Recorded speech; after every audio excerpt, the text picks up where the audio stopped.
So, Neville Goddard. Wanted to talk about him for a while, and here we go. Um, Neville Goddard was a big name from early 1900s all the way to he died in the 70s. And his main message was that your imagination shapes the universe. I mean, that's the easiest way to put it. He sort of based on a lot of Hindu ideas. He did a lot of studying. His life story is a little muddled. He was born in the Barbados, lived in New York, was an actor, um, and a dancer, actually. And these are important things to remember about Neville. We'll get back to why in a second. Um, then he started studying, with the occult. He dropped all that; it wasn't working for him, and then he ended up studying with this Hindu guy, and they reworked the Bible. Most of what happened with Neville was him taking the Bible itself and reinterpreting it as the Bible as a model for the human mind, and all the characters being parts of a normal human, and the stories being allegories to processes that go on up here. The idea being, if you can work out how to work this, you can work out how to work everything else.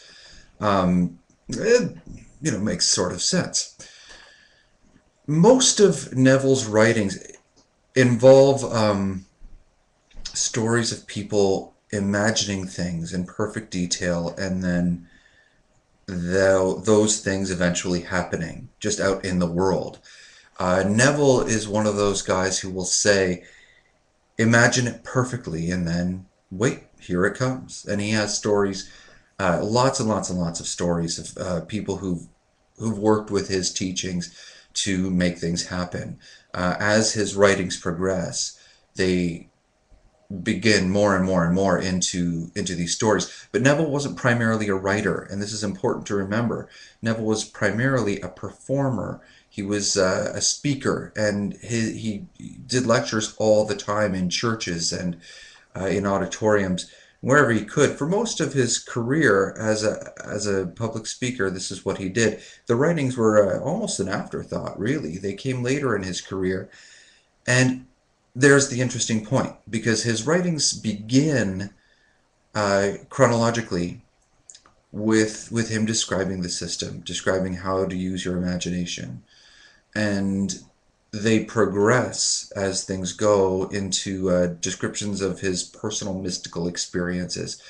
He lost his audience, actually, interestingly enough, when he made this switch, when he started talking about his own mystical experiences. People stopped going to his lectures, they stopped buying his stuff, and he fell into obscurity. And so his original teachings, a lot of people don't have a clue who Neville Goddard is.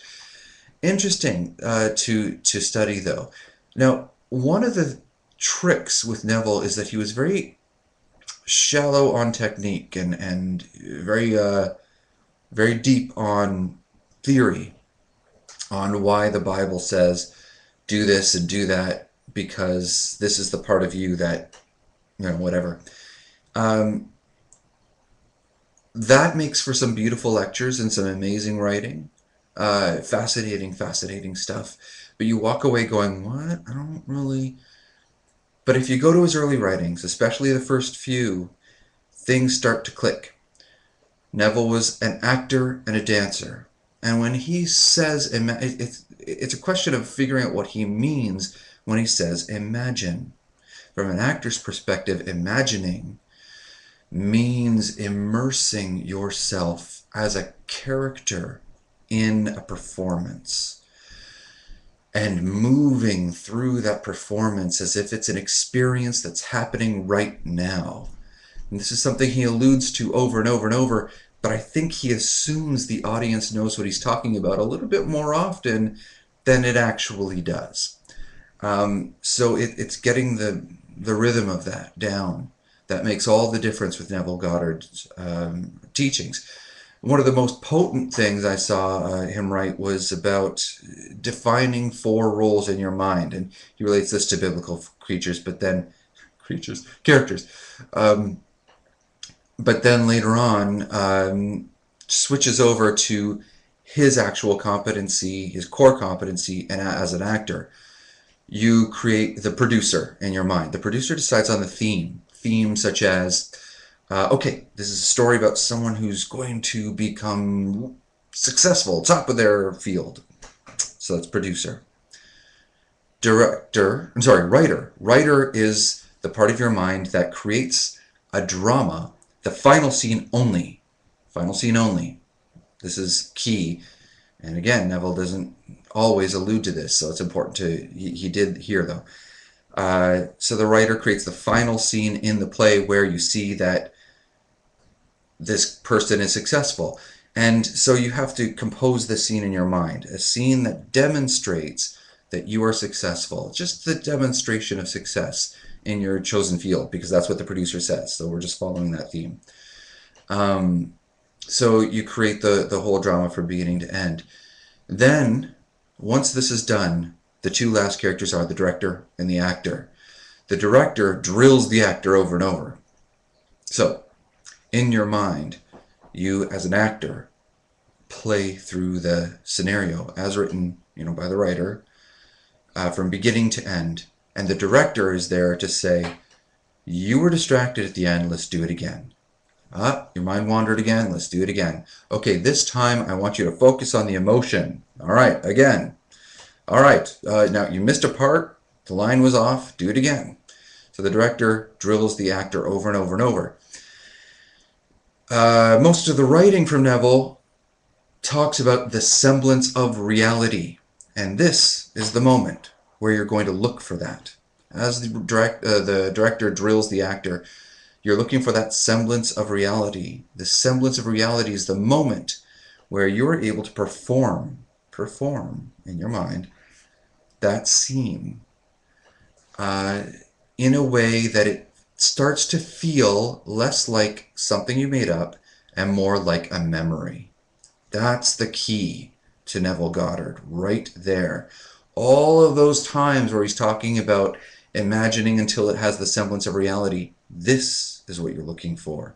It's the moment where you have it in your head, you have the whole scenario planned out, you've drilled it and drilled it and drilled it, and now the scenario is not just something you'd like, something you're looking forward to, but a memory of something that's happened or happening. That's the semblance of reality that Neville is talking about. Now, that's core technique from Neville Goddard, but he's a joy to read and a joy to listen to. Look him up, Neville Goddard on YouTube, lots of clips. And I think what I'll probably do, a lot of his stuff is passed into public domain, so I will read a bunch of his stuff into recording. Maybe I'll put it on iTunes, but I'll definitely put it on YouTube. And probably a lot of Wallace D. Waddle stuff, which I'll talk about in a later video. All right. Thanks for listening and watching and whatever. Have a good day.